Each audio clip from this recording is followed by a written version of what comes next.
ঐতিহ্য, প্রাচীনত্ব, বিশ্বাস আর ইচ্ছা পূরণের মেলবন্ধন কল্যাণী ঘোষপাড়ার সতী মায়ের বাড়ি ও দোলমেলা।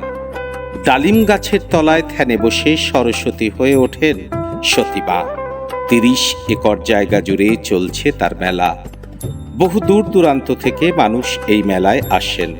ভক্তদের দাবি, গঙ্গাসাগর মেলা, জয়দেবীর মেলার থেকে কোনো অংশে ভিড় কম হয় না এই সতী মায়ের মেলায়।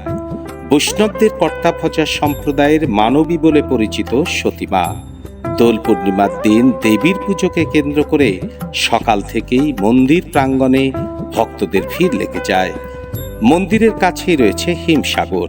সেখানে স্নান করে ভক্তদের মন্দিরে পৌঁছে ডালিম গাছের ঢিল বেঁধে দিতে হয়। তাতেই পূরণ হয় মনস্কামনা। আর মনস্কামনা পূরণ হলে এসে ডালিম গাছ থেকে ঢিল খুলে দিতে হয়। এটাই সতী মায়ের মন্দিরের নিয়ম। এখানে নিত্য পুজোর পাশাপাশি প্রতি শুক্রবার বিশেষ কীর্তনের আসর বসে। ভক্তদের দাবি, হিন্দুদের পাশাপাশি মুসলিমদের একটা অংশ কর্তাভজা সম্প্রদায়ের সদস্য।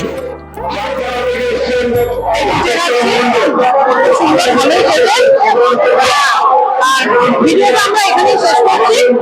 দেখা হবে পরে নেক্সট ভিডিওতে। আপনারা ভালো থাকবেন।